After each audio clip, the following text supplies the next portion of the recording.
Bonjour et bienvenue au club de lecture à faire. Mon nom est Micheline Bourque, c'est moi qui ai fondé le club et c'est moi qui ai réuni pour vous un panel extraordinaire pour parler du livre d'affaires. Avant d'entamer la présentation du panel, je voudrais vous rappeler la mission du club de lecture. Le club de lecture a pour but de promouvoir le livre d'affaires comme outil d'apprentissage et de créer des activités autour du livre afin de créer un environnement d'échange dont le but, bien sûr, d'apprendre ensemble par le savoir des autres, donc par le savoir de ces auteurs-là qui ont des choses à nous partager. Aujourd'hui, c'est aussi le lancement d'une série de panels que je veux entretenir autour du livre. Donc, ce ne sont pas des panels qui vont faire l'objet d'une revue du livre, mais qui vont nous permettre de discuter du livre en soi. Le livre d'affaires, aujourd'hui, on parle de son utilité, mais dans d'autres contextes, on va revoir d'autres aspects du livre, le livre numérique, le monde de l'édition, pourquoi on publie, tout le phénomène de l'auto-publication. Donc, il va y avoir une série de thématiques autour de cette série que je désire mettre au jour aujourd'hui par le biais d'un panel tout à fait adapté et tout à fait choisi pour pouvoir parler de ça. Je vais me permettre un petit mot en anglais. To those of you that have been joining us because we were supposed to have Mitch Joel here. Unfortunately, Mitch had to cancel out. Consequently, we will be having our discussion in French. I hope that's not too much of a setback. We will have Mitch again later on in 2015. We'll keep you posted and sorry again, but we're going to do it in French. Alors, je reviens. On va passer aux présentations du panel afin d'enclencher la discussion autour du livre. Le thème d'aujourd'hui, c'est l'utilité du livre d'affaires. À quoi ça sert le livre? Je vais commencer en ordre alphabétique, pour faire de jaloux. Jean-Baptiste, qui es-tu et que fais-tu? Bonjour à tous. Alors moi je suis Jean-Baptiste Audrery, psychologue organisationnel. J'ai développé toute une pratique autour de l'évaluation des talents et la gestion des talents. Et je suis directeur marketing pour SPB Psychologie Organisationnelle à Montréal. Voilà, alors blogueur et lecteur assidu et continu de livres d'affaires. Excellent, merci Jean-Baptiste. Puis un régulier, tu as fait quand même quelques panels avec nous déjà. Oui, je me pratique. Excellent. Amélie Coulombe-Boulet, qui es-tu et que fais-tu? Oui, bonjour, je m'appelle Amélie Coulombe-Boulet, je suis chargée de projet marketing pour la firme Randstad Canada, mais dans la vie en général, j'adore le livre, j'ai travaillé très longtemps en édition, j'ai fait des études de littérature et je suis aussi l'auteur d'un livre qui porte sur l'influence du livre numérique sur l'industrie du livre au Québec que j'ai publié l'année dernière et que j'ai dans le cadre une maîtrise en livre numérique. Voilà, et je serai modératrice pour la page aujourd'hui. Et commentatrice également, Amélie. Puis, n'oublie pas de mettre en lien sur la page événement ton petit chef-d'œuvre. C'est vraiment un livre extraordinaire si vous voulez en apprendre sur le livre numérique au Québec. Madame Bianca Drapeau, merci d'être avec nous. Qui êtes-vous et que faites-vous? Donc, Bianca Drapeau, directrice générale adjointe chez Demarque, qui est une entreprise de Québec qui fabrique et conçoit des outils pour aider les éditeurs à évoluer dans le monde du livre numérique. On a entre autres une plateforme de distribution de livres numériques qui fonctionne ici au Québec, en France, en Italie, en Espagne et on espère dans d'autres pays bientôt. Pourquoi je suis arrivée chez Demarque il y a maintenant 1 an, c'est que j'ai travaillé depuis une quinzaine d'années dans le monde de l'édition, principalement aux presses de l'Université du Québec où j'étais en charge du développement du livre numérique et du modèle d'affaires lié autour du livre numérique. J'ai participé aussi beaucoup à des groupes professionnels au sein de l'Association nationale des éditeurs de livres, dont le groupe qui est à l'origine de la création de la plateforme québécoise de livres numériques. Et je suis également chargée de cours à l'Université de Sherbrooke, d'un cours qui s'appelle édition électronique. Donc, du livre, j'en mange depuis 15 ans et je suis aussi une très grande lectrice. Merci infiniment, Bianca. Je me sens très privilégiée de vous avoir avec nous. Alors, non pas la moindre, mais Madame Paul Genet. Paul, qui êtes-vous et que faites-vous? Avons-nous perdu Paul? Paul va revenir. Petit problème technique. Alors, on va laisser... Paul, te revoilà. Oui, je suis là. Je suis là. Qui es-tu et que fais-tu? Qui êtes-vous et que faites-vous? Alors, Paul Genet, accrédité en relations publiques, 30 ans de métier déjà, à la tête d'une firme qui s'appelle PGR Relations publiques. Et je suis dans la vie une semeuse de bonheur, mais qui plus est, une lectrice assidue, passionnée et qui distribue à qui me mieux mes grands coups de cœur littéraires et littérature d'affaires. Excellent, merci là, Paul, d'être avec nous, puis panéliste à plusieurs reprises avec nous et avec d'autres événements encore à venir avec toi. Merci beaucoup. Première question peut-être pour un peu mettre le sujet à l'ordre du jour. Comme le suggère le thème de notre discussion, à quoi ça sert un livre d'affaires aujourd'hui? Pourquoi est-ce qu'on écrit? Puis je vais peut-être donner l'occasion à Bianca de partir le bal là-dessus compte tenu de votre rôle dans le milieu de l'édition. Pourquoi est-ce qu'on écrit des livres d'affaires aujourd'hui? C'est quoi? Ça sert à quoi? Bien, en fait, en tant qu'ancienne étudiante en administration des affaires, ce que j'ai pu voir du début des années 90 jusqu'à maintenant, c'est qu'on est passé beaucoup de livres d'affaires qui étaient très des manuels de cours qu'on écrivait pour le premier cycle, deuxième, troisième cycle à l'université, à des livres par la suite qui ont été ce que je qualifierais un peu de livres d'affaires qui ressemblaient un peu à des livres de psychopop, donc une histoire qu'on raconte pour tenter de faire comprendre une thématique ou de faire réfléchir des gens dans le milieu des affaires, à des livres qui sont, je dirais, conçus et écrits par des experts maintenant. Moi, je les vois un peu comme des façons de faire de la formation continue. Donc, on est allé à l'université ou non, on est dans le milieu des affaires, on s'intéresse à des sujets en particulier, puis ça vient nous aider à nous former, à nous poser des questions, à remettre en perspective des choses qu'on fait déjà dans le milieu d'affaires. Mm-hmm. Jean-Baptiste, est-ce que tu voulais ajouter un commentaire peut-être là-dessus? Pas à cette étape-là, mais si tu veux que je parle, je parle. OK, parfait. Parce que une des raisons pourquoi moi je pense qu'on écrit des livres, on publie des livres, comme le suggère Bianca, c'est parce qu'on a la possibilité aussi de le faire. Donc, c'est possible pour beaucoup plus de gens de publier des livres d'affaires et de faire valoir leur expertise. Qu'on s'en serve comme outil d'apprentissage, bien sûr, c'est ce qui est le plus fondamental pour moi, mais je pense que le livre d'affaires sert à différents niveaux, que ce soit pour faire valoir son savoir, mais ça pourrait aussi avoir d'autres objectifs qu'on pourrait rencontrer par le biais de la publication d'un livre. Je ne sais pas si... Paul, je te vois cogner. Ah oui!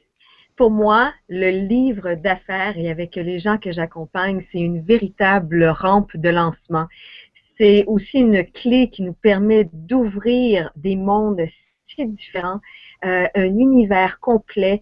Quand je pense ne serait-ce qu'aux pratiques et aux cultures d'affaires qui divergent d'un endroit à l'autre, et ça nous permet de poser non seulement un regard sur l'autre, mais de pouvoir poursuivre cette réflexion. Et avec les médias sociaux aujourd'hui, d'entrer en communication avec des Mitch Joel, des ça va donc pour moi essentiel pour annoter. Malheureusement, Paul, ta connexion Internet, je pense que ça a peut-être un petit problème. On entend mal ton commentaire. Amélie, est-ce que tu voudrais ajouter quelque chose sur l'énoncé? Ça sert à beaucoup de choses aujourd'hui, un livre. Oui, ben en fait, moi, c'est à quoi je réfléchissais en pensant au livre, c'est que le livre numérique, il sert... En fait, le livre d'art sert maintenant aux gens pas seulement à partager un savoir, mais des fois aussi sert comme une espèce de propulseur de carrière. Les gens publient aussi pour publier, pour partager ce qu'ils veulent, pas juste pas pour vendre forcément, pas pour faire de l'argent, mais pour laisser sa marque puis faire comme un échelon de plus dans la carrière. D'autres commentaires? Parce que moi, je pense qu'aujourd'hui... Allô? On voit beaucoup plus de livres publiés. Je ne sais pas si j'ai raison, Madame Drapeau, mais il me semble qu'on voit de plus en plus de livres publiés par des professionnels de toutes souches, de toute expertise. On le voit au niveau des personnes en marketing, c'est sûr, qui partent sur le circuit des conférences. C'est comme si c'était une carte d'affaires, finalement, un livre aujourd'hui. Je ne sais pas, qu'est-ce que vous en pensez, Madame Drapeau? Ben, en fait, il y a aussi un intérêt des maisons d'édition où avant le genre de littérature d'affaires était un peu un genre mineur que peu d'éditeurs voulaient publier. C'est un peu la social grade, là. Donc, plus il y a de gens qui sont intéressés par le livre d'affaires, plus les éditeurs aussi voient un intérêt à publier ce type d'ouvrage. Puis, des fois, c'est aussi un peu, on a un collègue qui a publié où on trouve un sujet intéressant et puis on reçoit par la suite des manuscrits dans les maisons d'édition qui sont des livres qui ressemblent à ce qui a été publié ou qui présentent le point de vue québécois de titres qui ont été publiés aux États-Unis, par exemple. Micheline? Oui, vas-y. Oui, je ne sais pas si tu as vu, il y aurait Mitch Joel qui pourrait se joindre à nous et puis il faudrait qu'on l'invite. Je viens juste d'acheminer l'invitation. Merci, effectivement. Donc, une petite visite surprise. Il semblerait par Mitch Joel ici. Je ne sais pas s'il s'en vient, mais on fait l'invitation, c'est sûr. Peut-être, Micheline, le temps que Mitch se joigne à nous, du côté du lecteur, en fait, je pense que le livre d'affaires, on le disait tout à l'heure, permet d'aller chercher un corpus de connaissances établies. Donc, par exemple, le livre d'affaires plus universitaire. Mais le livre d'affaires plus récent, là où on voit qu'il y en a beaucoup qui apparaissent sur des sujets très très précis, on voit bien qu'il répond à un autre besoin qui est de se tenir à jour, d'être en continu, en vigie finalement sur un monde qui évolue, qui s'hyper spécialise, dans lequel on a telle technique, tels éléments qui apparaissent, qui peuvent être intéressants. Et en fait, chaque livre aujourd'hui, si tu regardes bien, met un focus sur un sujet extrêmement serré, ciblé, et on a une profusion. Alors, c'est aussi, je dirais, on se sent submergé de beaucoup de choses au travers du livre. Et je crois que le livre répond vraiment à ces deux besoins de l'essentiel, mais aussi des éléments beaucoup plus d'actualité, une information un petit peu plus chaude et d'aller approfondir certains éléments. Et du côté du lecteur, c'est sûr qu'on a aussi des objectifs qui vont être des objectifs de conscience, de découvrir des nouveaux sujets, de s'entraîner et d'ouvrir des mondes, comme le disait Paul tout à l'heure, sur certaines spécialités. Je vais aller vers Mitch. Mitch, are you there? I am by voice. Can you hear me? Yes, this is such a great surprise. Thanks for joining in. We were just starting to warm up and start the discussion on business books and what purpose do they serve these days. Thanks for joining. Happy to be here. I apologize for the quitting and coming back, but I'm here. Okay, good. Do you want to start by answering the question? What purpose do business books serve today, in your view? Oh, yeah, it's a great question. I think that they're probably the most important thing any professional can do for themselves to augment their careers. And the reason I say this is because we live in a world where access to anything is so readily available, whether it's a blog post, an article. I even see Fast Company now, which I'm fascinated with their BuzzFeed headlines, but at the end of the day, a lot of those articles are basically taken from other online articles that they're just sort of repurposing. And my experience has been, I did an interesting personal experiment where last year I didn't read as many business books as I normally do, and typically I read 1 or 2 a week, so I read a lot. And I reflected on the year and realized I had taken in nothing. I think the depth and time you spend with a book adds a whole other layer to the time and reflection and note-taking and ideology, even if you don't like it, that BuzzFeed just can't supply. Mm-hmm. I totally agree. I think that I would like to invite perhaps other panelists to comment on what Mitch just said. Anybody wanting to add? Yes, if I may, I recently reread Good to Great from Jim Collins, and I have this thing. I've been reading avidly many authors in the business book section, and I was taking a whole lot. I was hungry for more, and being able to plunge myself in those words really made a difference for me. So again, you can go on to BuzzFeed, and like you say, there's so much literature, but then again, you have got to take time to sort it out for you. And may I say, Six Pixels really did a tremendous emotional life as well. Mm-hmm. Paul, again, I'm so sorry, but I think that your internet connection is really not the best today, and it keeps cutting off your message. I don't know if you could maybe go and come back so that it'll be more enjoyable for you and for the viewers. Bianca, did you want to try to plug in a hard internet connection? Pardon me? Okay, sorry. Bianca. I was going to say to Paul, it's Mitch, to try and plug into an internet connection rather than Wi-Fi. That sounds like a Wi-Fi issue. Yeah, exactly. Mm-hmm. I actually just turned off the camera, so maybe that could help as well. That's cool. Okay, all right, sorry. Okay, so business books, I agree, Mitch, are first of all, because of you, I've discovered so many books, so many authors. It's really been a great discovery, and it really, actually, you inspired me to launch this club because I felt that there were not that many opportunities for people to talk about books, certainly not in the French community.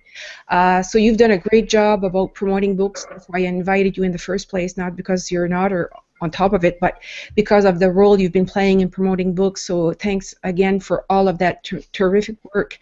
I think that books, I think that we could do something to bring books back to businesses. I don't know if people understand what I'm saying, but I think one of the missions that I would like to be able to accomplish is to get the business books back into businesses so that they become tools for learning for employees, for people to come into terms with new ideas, discover new concepts, etc., etc. I don't know if somebody wants to perhaps comment on that particular point.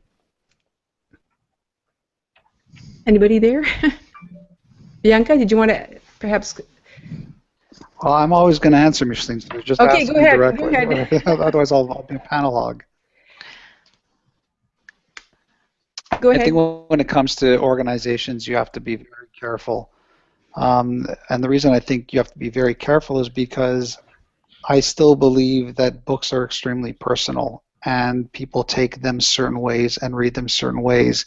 And if you're not giving people books with the preface of saying, this is what the book's about, I want you to read it if you feel that this is something you'd want to do, if it becomes a chore or homework or more work from the boss, it can be actually more detrimental than positive. One of the things that I think made, when I started that Montreal Business Book Club so successful, which I did many years ago, is that it was voluntary, and every month it was a new book. You didn't have to come every month. You could read one book and not come back for a year. You could not read the book and just want to sit quietly and take part in the conversation because it was about a certain topic. And I think that that's sometimes missing when I see the business book interjected into the business culture. Before you start the job, you should read this book. That's probably not the best. So if you are looking to bring it into the office, my recommendation is always to not force everyone to do it, but find 3 or 4 people who just want to take part and make it more casual. As it gets momentum and as people start talking about how great it's been, it can become more efficient. Yeah. Interesting. Yeah. And I would like to add something. Go ahead, Amelie. Yeah, it's. I think that, of course, I like digital books, and I think that for business books, business books could benefit from the digital world, because before you had some books were too big to carry or too small to print. And now with the digital book, you can have all a variety of books that you can publish, and maybe also the publishing process can be reduced or doing differently. So I think that the business books could also benefits from that. Mm-hmm. Good point. Jean-Baptiste, I see your head going like this. Did you want to add a comment? Yeah, I think that books and business books are part of learning. And it's all about learning, because when you're working, you need to learn all the time. And books is one of the way you can learn. You can experiment, you can have some reflection, you can have some conceptualization. And books is a special time, as Mitch said before. It's really personal, but you can mix the learning you need. And you read something, you experiment, you have an insight, you speak with someone. So I think that books is one of these parts, but for me it's an important part, because my style is also about learning and reading a lot, and I think it's really important to mix this. And if you find the perfect piece and on the way you learn, I think that books is a big part of the process, but not the only one. For sure. Bianca, did you want to add something? Yes. Micheline, c'est Paul. Yes. If I may add something, I mean, a business book for me, whether it be electronic or a paper copy, there's something about the sharing of the knowledge. I find that with my electronic device, I can send and invite people to actually look at some of my readings. But at home, I have a display. This is my pride and joy. It has become part of my way of living. So being able to display your books, being able to actually, when you are face-to-face with someone, to actually hold on to the paper copy and put it in a hand. And I'm thinking of my youngsters. That, for me, I may have a tablet that I can look from, my Kindle, not to name it, but to be honest with you, sitting down with my young ones and being able to share the stories and the pictures, and you can have the enhanced version on the electronic devices you may be using. But there is something about the sharing, person to person, when you are face-to-face with someone, that to me is still part of the joy.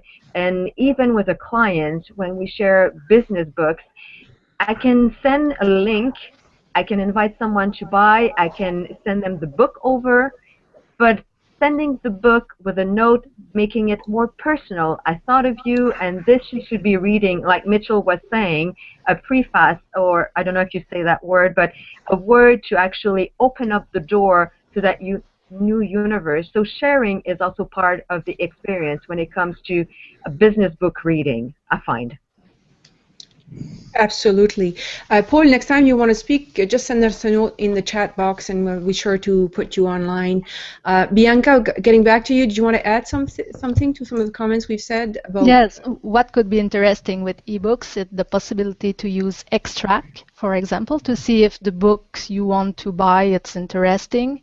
And in the digital universe, something interesting too, it's to go on Goodreads, for example, or other internet, some kind of library information, yes, and see what people said about the book you want to read. At the Mark, we made a small library with all books we buy for the company, so people who want to plan a book or see if it's interesting, they can do that. And if they want to engage with other people in the company, it's okay. If not, you can just read it and put the book on I like that idea, and that's the type of idea I was thinking about, Mitch, when I was saying, bring the book back to the business. Obviously, it's not in the sense of forcing people to read books, but creating a climate where people would discover new books. It could be, like Bianca suggests, have an open library where people can go consult books during the lunch hour. It could be lunch and learn type of environments. It could be more. I'm certainly looking at different options where I could possibly offer that type of idea to some businesses so that they could use the books to generate creativity. Could be lunch and learn, as I said, but it could be workshops. It could be having people establish panels during lunch hour with different people who've read the book. It could be having people discover books in areas where they don't work, to stimulate the brain, to have them understand better what the environment of the other person is, in terms of, if you work in sales and you discover a book about project management, well, it could be something that, lights up a light and brings new ideas to the company. That type of environment, that type of idea is what I was looking for. What do you think about that?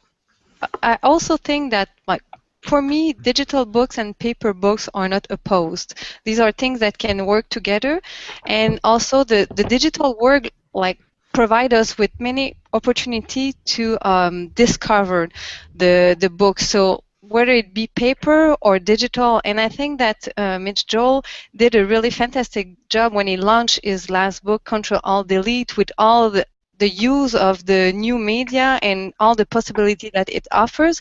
And for me, that's a good way to use it to bring the business books to the readers. And I think that this, whether for paper books or digital books, can be really used by authors, by publishers, by distributors, by all the chain book to make the books get to the readers and make it more easy to discover.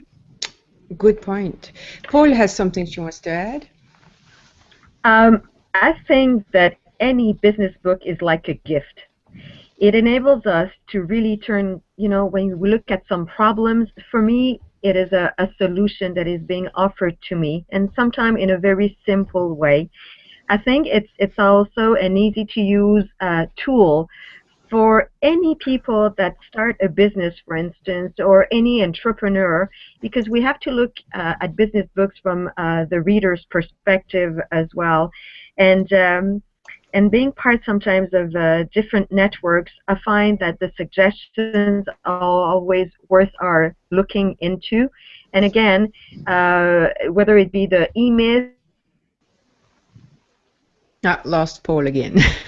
Sorry about that. Is she on dial-up?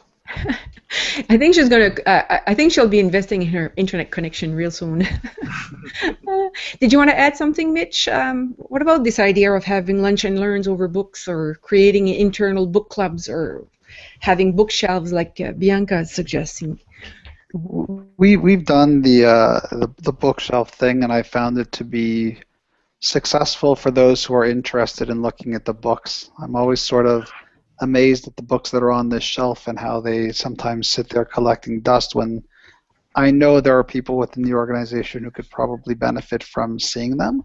Mm-hmm. On the other side, I think sometimes the tools that we've been talking about, in particular the ones that I use to launch Control-Alt-Delete and before that 6 Pixels, I think a lot of people use them instead of the book, instead of as a teaser to read the book. I'm not very bullish on there being a deep passion for people to spend time like I think the people on this Google Hangouts want to do with content. I find it to be quite the opposite, where as the years wane on, because you can have them digitally, and I for sure read a ton on my Kindle app on my iPhone, which is primarily how I read books, is on my iPhone.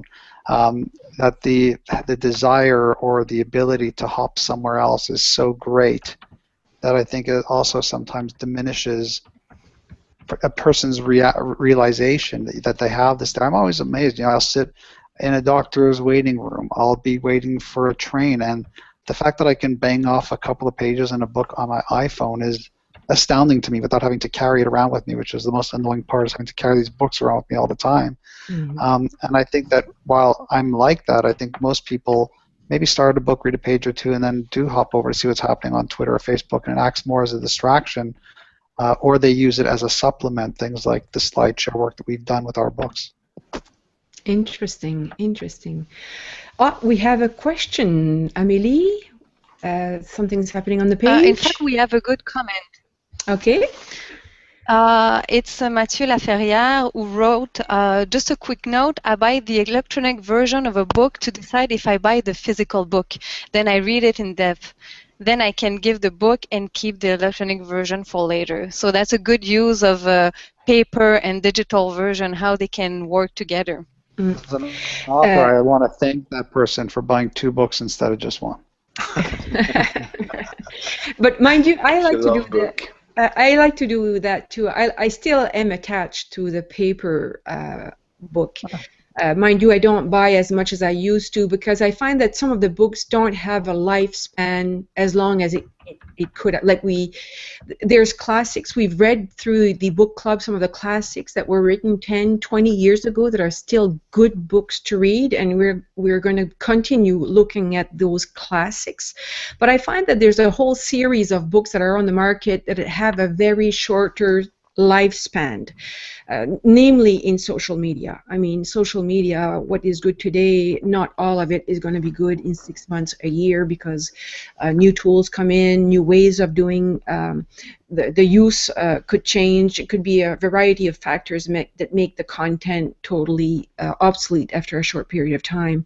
But I also find that there's a whole range of I'm wondering if there's not an overload of publications because it seems that everybody sort of has to have their book to be recognized on some level by large corporations, or to be able to network in specific sectors of activities. I don't know, but I find that. Did you want to comment? Yeah, I think that. I hear what you're saying, and you come from a generation that books were a sort of permanent artifact, and they were this thing that somebody wrote and that you had to make sure was exactly perfect because there wasn't the opportunity to really go back and write a blog post or an article or have it posted online. And I think that's a fair position to be, but I don't think it's a realistic position to be in today.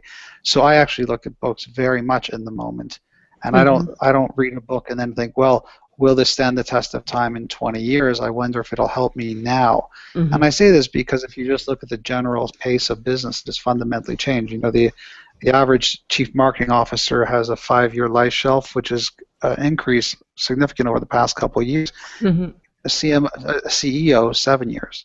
So I think we are living very much in the now, and for me, I stopped. I used to be like you had just said as well, philosophically, and I stopped. I just realized that no, if I read a book today and it helps me today, that's good enough. I don't need to come back in 5 years and see if it stood the test of time. It has to help me now. Absolutely. I mean, I'm totally with you on that, Mitch. I mean, I buy lots of books. And normally I will choose to buy those books in their digital versions because I know I'll have a learning. It'll help me now. But there are some books that last over time. We had a couple here. We had a Blue Strategy that Jean-Baptiste defended. We had a book by Henry Mintzberg. We had the E-Myth recently revisited with Michael Gerber. People love that book. One of the person who defended the book says he buys 50 copies at a time and gives to his clients so that they understand what the business is. And I find that very interesting. And those are the types of books you want to have in your paper library, if I can say so. But I do agree with you that, and that's a really great point, is that books can enable us to learn now. And that was what helped me the most in my own development as social media came about, and I needed to learn quickly. And people like you, Mitch, came out with books on a regular basis, and it helped me evolve over time and be able to continue making a living on my own. So that's a really, really interesting point that you raise, in how a book can help us right away. And it's funny, I'll also get people who will say, you know, I went back to 6 pixels and it still resonates today. And I think that philosophically, when you do things like that, it's important too. So I'll sometimes go back to books that I thought were sort of more time-based and realize that, wow, there's actually a lot more opportunities within these, because now that I see how it changed, and let's say Twitter became more popular, or now Snapchat, I can think about, well, so this was written 5 years ago, and there was a philosophy there which was still powerful. And if I look at what the new tools are now, it's, for me, usually it actually sparks even better ideas, because I can sort of imagine newer things or newer ways to think. And a great example of that for me would be the Clue Train Manifesto. I go back and look about how they had a conversation about what business could be. And on every page, for everything that has come to fruition, there's probably 50 things on the same page that have yet to come. And that, to me, is inspiring, because for me it stimulates new thinking. It stimulates new ways for me to think about potentially what could be best, because, you know, ultimately when I do my work, I'm not doing it for myself or for anybody reading it. I'm doing it for my clients as an agency guy. And so I find that a lot of times, even when something is quote-unquote out of date, that it actually inspires new thinking, because they couldn't see where we came. And it's the gap between those two moments that inspire new ideology and new thinking. Okay. We're going to give it one more try, Paul. We hope the internet works, but you had a great question.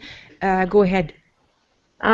My question was all about, you know, when you do your research, and again, when you use some of your business books, I think we sometimes need to look at many, many books, put them in perspective as to how they can, yes, help us in the now, but how they have evolved. And Mitch, you were just saying it, you know, making your point that sometimes we have to go back to be in the now and to be able to look in the future. So again, the interconnectivity between the authors, between some of the approaches, and so I like to say that I go back to my books regularly.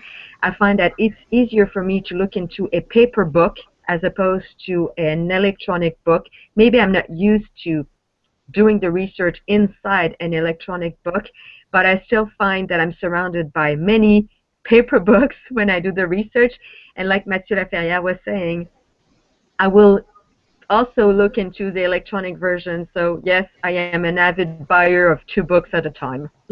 Great. I have a question perhaps for Bianca. I don't know if you know Bianca, Mitch, but she comes with a very interesting background in terms of university publications. I mean, recently the book club was at an event with PMI Montreal, and I had the opportunity to interview some of the conference speakers as well as university professors that obviously are very much into books. A lot of their work is published in book format, but unfortunately these books are not reaching out the public as much as I'd like to make them available, because they are such great learning tools. And I'd like to ask Bianca, how can we maybe help university? Is there something we can do with university books so that it become more mainstream and they can become more of a learning tools in a business environment? Oh, it's difficult. Yeah. For almost 10 years, I tried to remove the label we have at the Quebec University Press about old and difficult book to read because it's a university press book. So it's difficult. And for an author, it's more easy to be published by, for example, Transcontinental. Than to go to university press, where the requirements for publishing is sometimes more difficult to achieve. Okay. Yes. But it's a perception from the consumer. Okay. Yeah. Okay. Jean-Baptiste, it's not you're not your usual self. Yeah, I think that a book is a good book when it's useful for the reader and insightful. And sometimes it's insightful because you need this insight, and this is the insight you need, but it's not the same for someone else. But we can compare a classic book, university book, academic book, and sometimes a small book we can find today that was made from a blog or something like that, that is more a collection of posts than a real thinking, a deep thinking about an author. And I think that when we buy a book, if we are on Amazon or if you are going to a bookshop, you flip, you choose, and you read really quickly, and immediately you challenge the authority of the author. And I think we do the same. And I just want to know how people give credits to a book, and what is a real good book for someone. I think it's not the same for everyone. I think it's not the same for every book, but I think that we can weight the importance of a book. Interesting. Bianca, did you want to share something, Bianca? Yes, just said that BookNet Canada just released some stat about consumer studies they made about books in Canada, and the last one, it's about a business book buyer.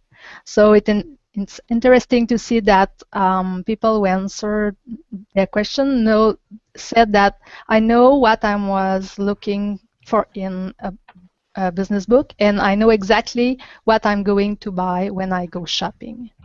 So, is that right? Yeah. Oh, that's really stunning. That's very stunning. So I only buy books that I know I'm going to buy ahead of time. Is that what you're saying? Yes, they said that they know what they want. They saw something on internet, or they've been listening people recommends a book to them. They've been listening to Mitch Joel's podcast. And they go buy a book. Yeah. Did you want to say something, Amélie? Yes, I think that well, the way we discover books change a lot, and we used to go into physical bookstores and we go and see and look at the books, but more and more we go onto the internet, we go on Amazon, we go on Renaud Bré's website, we go online and we see what others have liked and others that have similar tastes that we have. And I used to go really more into physical bookstore, and even if I like books, I see myself going on the website, ordering in line, looking at other suggestions. And I think that this for business books will be really important, because if you have a community of reader, of business reader, it's a good way to do the promotion, whether for the physical book itself or a digital version. But I think that this all online things is really important to build a business books community of reader and to have suggestion and to make books be discovered. Very interesting. We also have an interesting comment from Jean-Baptiste. Jean-Baptiste, go ahead. I think it's a very good question. Yeah, I just want to know, because I'm a blogger, okay, and Mitch, you're a really good blogger too, and I just want to know if we need to write a book to have a better authority in the market, or to find credibility. Is it important? Is it crucial? Mitch is perhaps having a... No. Are you there? Okay. No, it's a great question.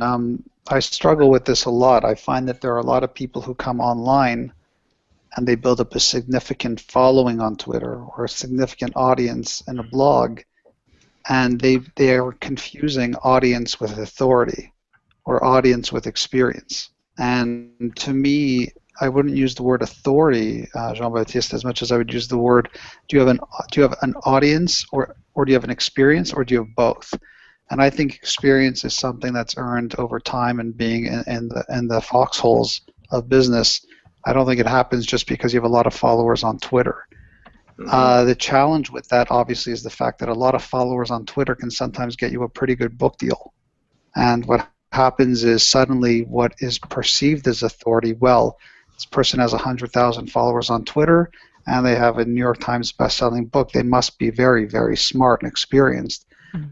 My experience, having been in business since the late 80s, is that's not the case, but it's very easy to fool everybody all of the time, unfortunately. the best people who are able to sort of fake it till they make it and fool everybody, the best of the best, wind up converting that experience into more experience where they actually become something and actually have something of merit to say. But the filter for the general audience to understand the difference between a significant audience and somebody who's got experience and is speaking from experience, I think is always the loose cannon in the business right now. We have a question from the audience, but I'm gonna ask one too. What do you think about the books, Mitch, that basically are made up of blog posts? You know, there seems to be some of that happening. People gather their favorite blog post, and all of a sudden they have a book. I don't know. I have mixed feelings about that.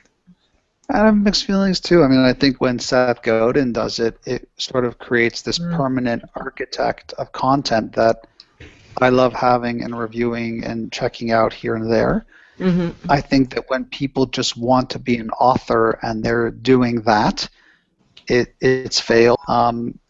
People ask me all the time, like, is your book just a bunch of blog posts? And the answer is obviously not. But I take a lot of blog posts that I've written and I copy and paste them into Scrivener, which is what the software I use to write books, and I rewrite them to fit the flow of a book because I wrote something in a moment that I felt was very relevant, or I wrote it in a way I don't think I could write it better.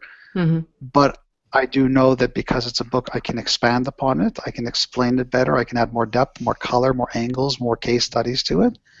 So I personally don't believe that the best way to do this is to take your best blog posts and put them together into a book.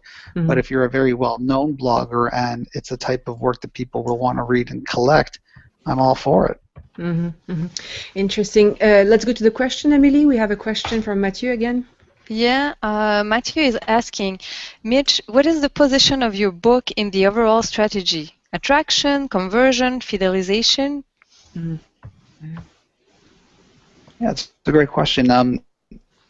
When we started the agency in 2000, I joined in 2002, I didn't want to drive up and down the auto route banging on corporations' doors and asking them if they wanted a website. And for me, the quickest way to resolve that was inbound marketing. And obviously for us, it started with the blog and then the podcast and then speaking. And the platforms just expanded. And I quickly realized that a book was a very good and interesting new market to explore because I'm passionate about writing. I wanted to write a book, and also because I knew it would open up more business development opportunities for the organization. I didn't want the book to be a sacrifice for time spent, though, trying to grow the business. I made sure that I found a very important literary agent and a very significant publisher. And so it was really that process that led me to open up a new arena. So I see it as a holistic business development strategy, and it's one component of the many that we now have. And the truth is, as the years have grown and we've become, heading into our 15th year of business and recently acquired by WPP, the strategy changes, and also, the work has to stand up for itself, the quality of the team. So it now becomes a less, I'd say, important overall to business development. Still critical, but less, and so yeah. And I also just think there's a thought leadership component to it that I think a lot of people who create content undermine. They don't think that there's a sort of economic value to it, and I just laugh at that. I think there's a significant economic value to being considered a thought leader in your industry. Absolutely, yeah, interesting. Bianca, do you want perhaps to add a Quebec perspective, if you can, in terms of, having books, that are about what my blog is all about, or about what Mitch just said in terms of the use of the book for business development at whatever level? Micro, your mic, please. Yeah. Okay. What we saw in the platform, just in terms of sales for business book, for example, it's the third or the fourth biggest sales are about business book or book who could be used in enterprise in digital format. So after fictional and young and adult, it's business book who do the best. Excellent, excellent. That's good news. Jean-Baptiste, you have a question?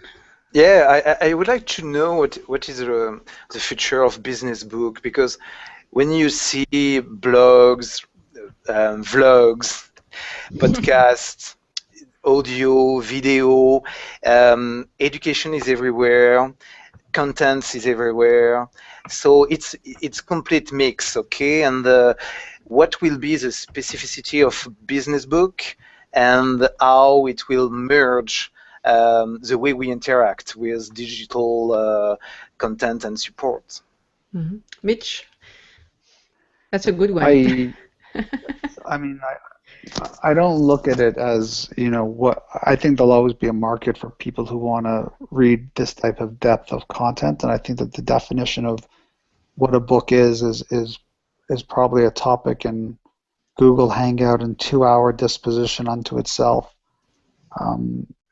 It's hard to sort of look at the Kindle charts and see really what is a book versus what's a long article versus what's a short story versus et cetera, et cetera.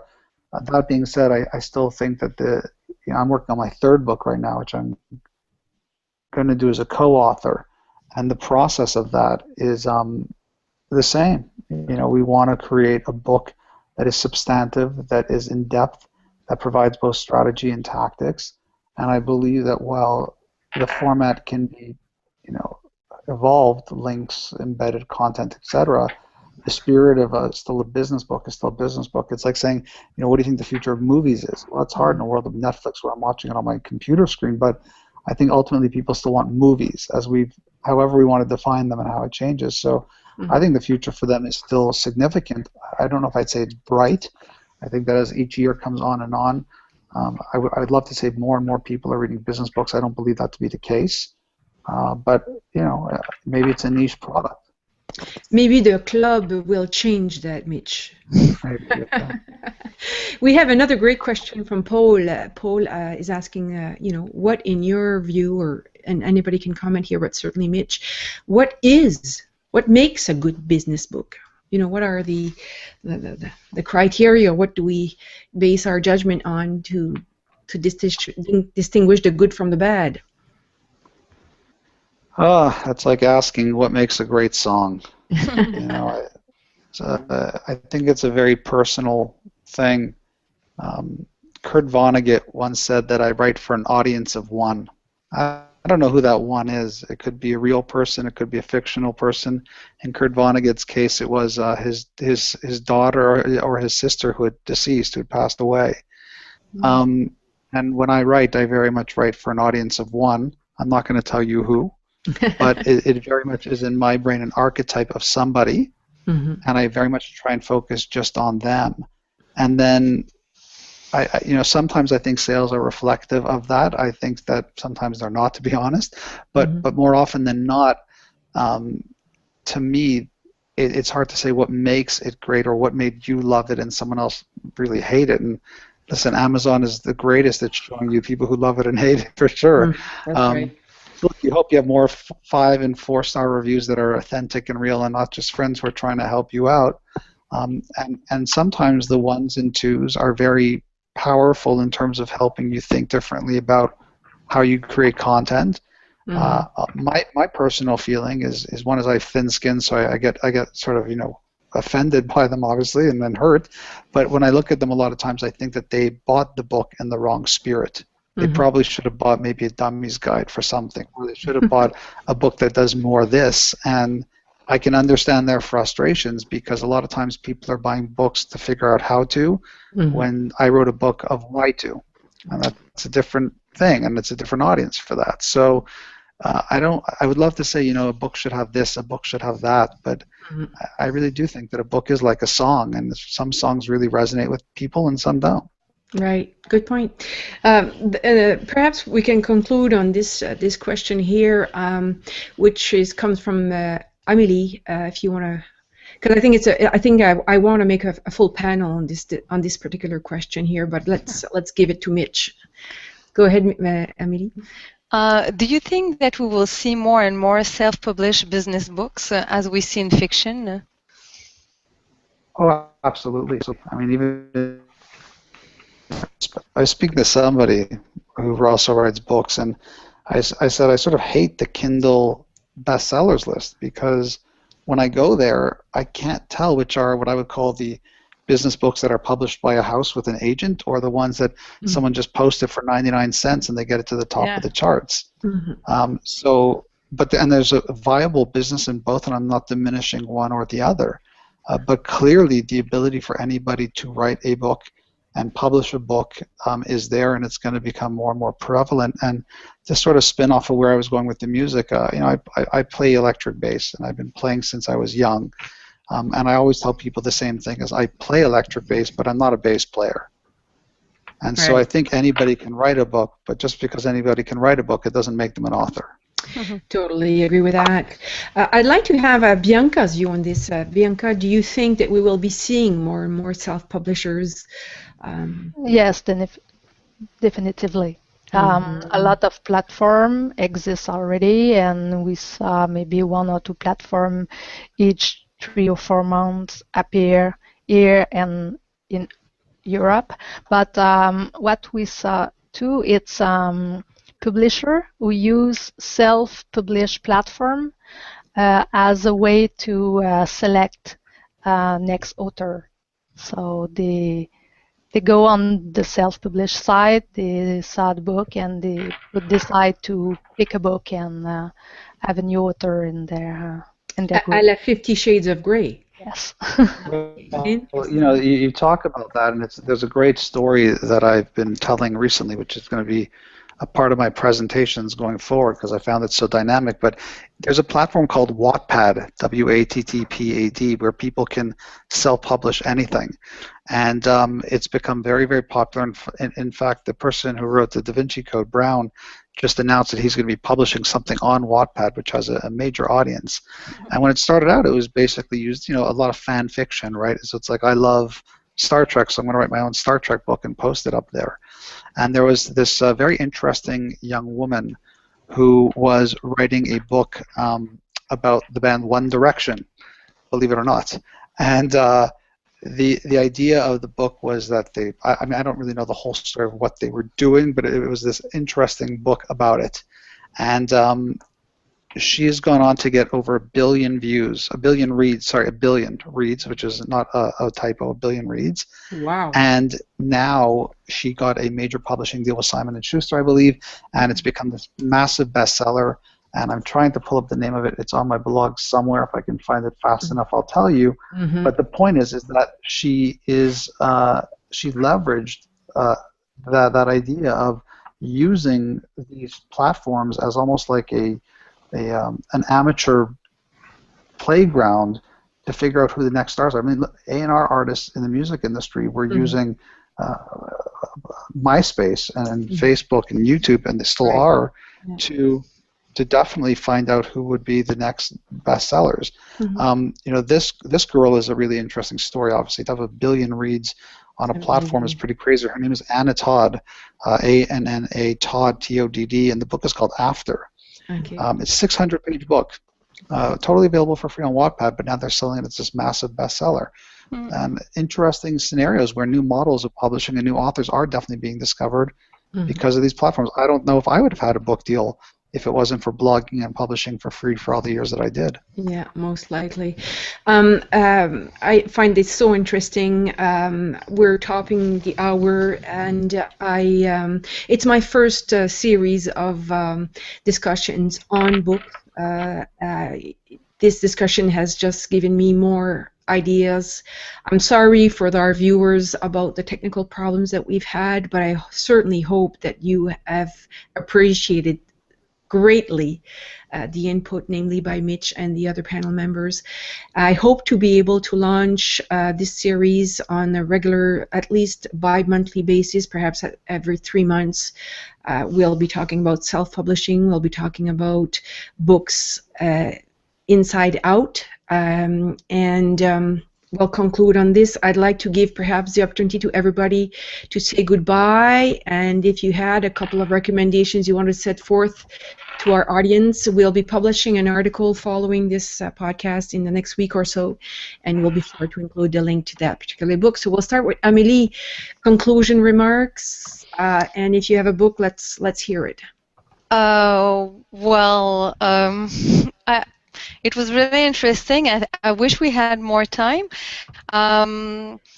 We'll be doing more, don't forget. Yeah. Well, I don't know which. I'm sorry. I was writing.